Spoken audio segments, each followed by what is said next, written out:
All right, y'all. So I pretty much, let me close that door. I don't know why I don't like doors like open behind me. So right now I'm in the process of cleaning up my, I hope y'all can hear me good with my AirPods in. Oh, well, I'm talking out loud, so it doesn't matter. Obviously, I don't even know. But what was I about to say? Yeah, so even though I've been recording bottle girl videos, y'all, I've been like still going through the same problems that I mentioned before. Like, I don't know if you guys watched my video on why I quit bottle services, but it was pretty much just taking like a really big toll on my mental health. And as again, the same thing happened, but only worse. Like, I really feel like I need to tell y'all this freaking story time, and I'm gonna do it in the process of unpacking my bottle girl bag. Pretty much unpacking my bottle girl bag for the last time. Right now, this is my bottle girl bag. Nothing special. It actually looked like a nurse bag, but it was just like a little bag I had got. It was like on sale somewhere, and I picked it up. Like, I don't be wanting to wear nothing special to the club anyway, because it's the club. Like, oh my god, my bonnet hanging out. Let me stuff that in there. Yeah, I just be getting up here. Look, fresh out the bed. Don't give a fuck. Okay. So, yeah. So I had took some time off, mind you, at work anyway, because I was just coming into the same problems. Like, I was still, I don't know, like I was just still having moments where I just really didn't want to go, or like I would convince myself not to go. But then it was also like I was kind of like even pushing past that, and I realized that little, like voice in my head, like finding reasons and convincing me not to go, was probably my intuition that I was ignoring at the time, and still still deciding to like do what I want to do anyway. So I had took some time off anyway, like probably like 6 weeks. Yeah, about 6 weeks actually, exactly, maybe 7. But I think it was about 6 weeks I had took off of work. So almost 2 months I didn't show up for work. And the first 2 weeks it was a snowstorm real bad. Back to back, each week it was a snowstorm.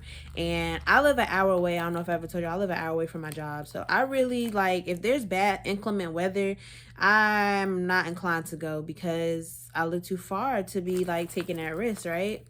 So I didn't go those 2 weeks, and then after that I forgot what happened exactly each weekend, but it was just always something that came up, and I was just like, I don't need to go.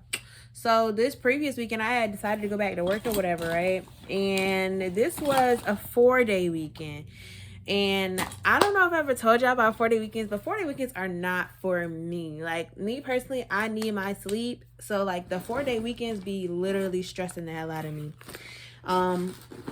Nonetheless, it was a 4-day weekend, but I didn't even work the 4th day. I only worked Friday, Saturday. And Friday and Saturday was good. I have really no complaints overall, like about the days that I can remember. But Sunday, there was like an event, and I didn't get no sleep Saturday. So like, I feel like regardless, you're going to be tired, whether you get 8 hours of sleep or not, because of just the type of job that it is. You know what I'm saying? Just like the nature of the job. So I got my little, no, I didn't even say little. I got like 2 hours of sleep that night. So I was dead tired, y'all. And I really didn't want to go. And it's crazy because I really feel like everything was telling me not to go. Because like I was super late. We were supposed to be there at 7 to meet up. And I got there at like 9:30. So I was like 2.5 hours late.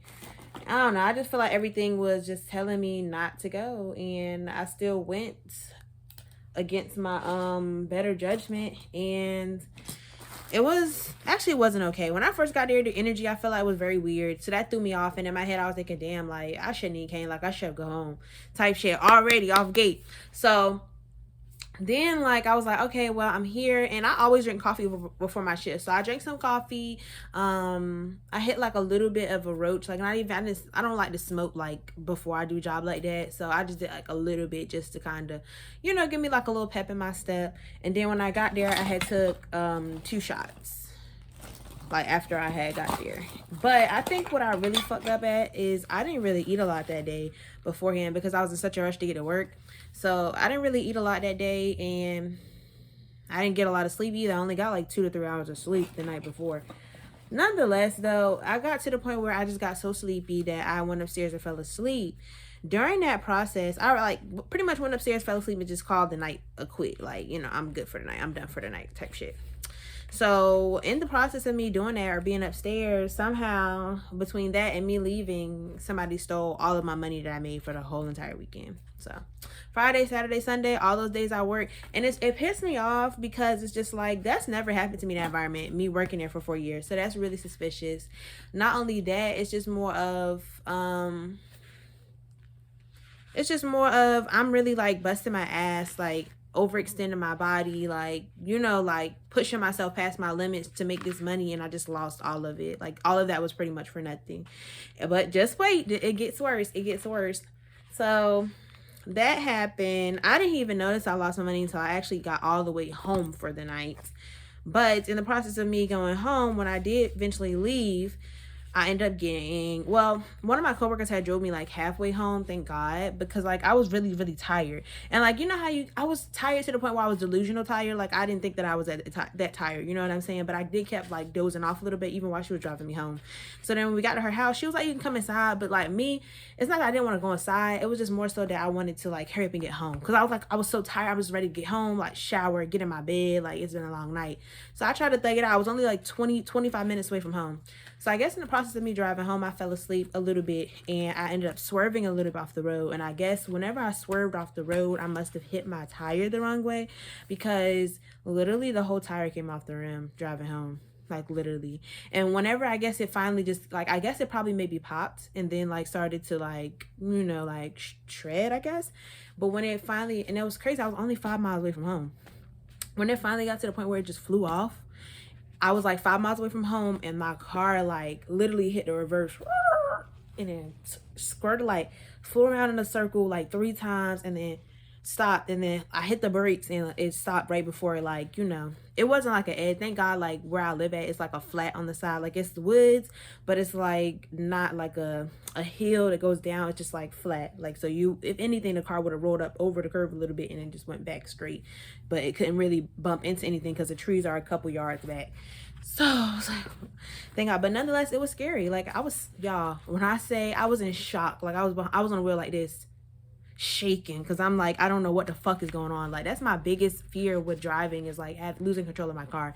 And like just the fact that like even when I had swerved a little bit, that was scary altogether, because where I had swerved at was like, ugh. And it's crazy because you know how y'all have intrusive thoughts. I have intrusive thoughts. So when I'm driving, one of my really bad intrusive thoughts is, you know how when you're going over a hill, well not over a hill, but like you're going maybe on a ramp, and it's that portion where it's like you're up here and then it's like the metal piece right here and then it's like the hill, because you're on a ramp, right?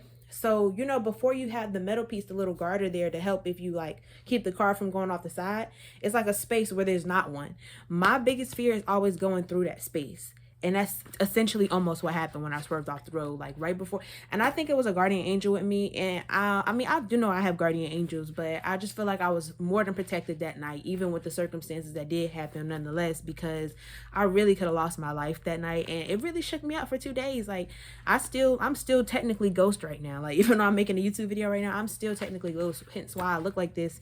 Because I haven't been wanting to even deal with the outside world. Like I just been needing to like reset my mind and like, you know, get my mind and shit back together, because that really did take a toll on me, especially like when I got home. And I have a toddler, and I felt like my son is like, he was extra loving, like extra caring, like he just wanted me to know like, I'm happy that you're here with me, Mommy, because he could have lost his mom that night, and I could have lost my life, and my life literally flashed ahead of my eyes. It was, y'all, I have not been behind the wheel since then, and I don't think I can get behind the wheel. I think I honestly have PTSD, not even being dramatic. I really do feel like that, because just the thought of being behind the wheel in a car gives me the physical anxiety. Like I cannot. So, but all of that, you know, it's been about 4 days now.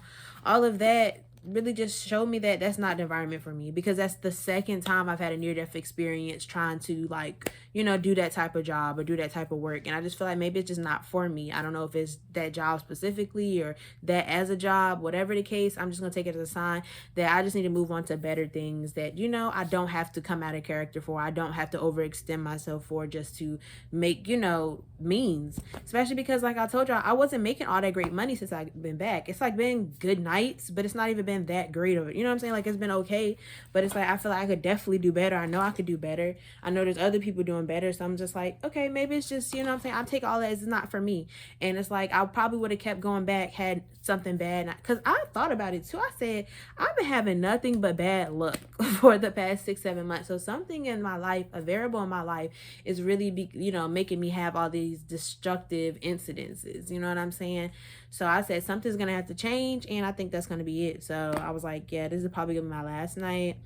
My last night doing this. Like, I'm just gonna have to move on to better opportunity and to something that just serves me more, because I can't even, like, honestly, another reason I couldn't even go back, even if I wanted to be a dummy and go against the universe and then go against all the signs that I'm getting. Even if I want to be a dummy like that and still go back, I literally cannot physically imagine myself riding back that ride, because I'm so traumatized about what happened. And that's not my first time, like, being sleepy and being drowsy behind the wheel. Like, that drive is an hour and 15 minutes for me, actually. So I'm driving 2.5 hours every time I want to work, 3 nights out the week, back to back, at least 3 nights.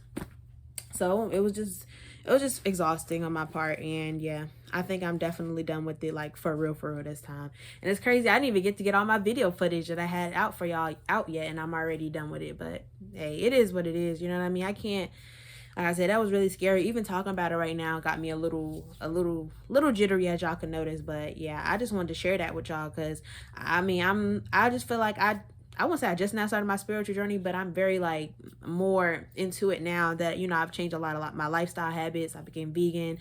I've started eating better. I started becoming holistic. I started just trying to, make myself into the best version of myself. And I do feel like since then my mind has opened up a lot, and I've been just, discovering a lot. And I feel like one thing, energy doesn't lie. And I have to learn how to trust my intuition. Since I've been trusting my intuition, my life has been a lot easier. It's been more at peace. But it took me a while to stop gaslighting myself and to stop, ignoring my own gut feeling. And now I feel like I'm walking into my true power, because my intuition tells me a lot. More than I even want to even know sometimes. So yeah, I'm not gonna ramble y'all to death, but that goes to say, that's why I'm done with it. Like, I'm about to finish cleaning up my room so I can get my life together, so I could be more consistent and focus on y'all and my YouTube channel. And yeah, that's what I'm gonna do.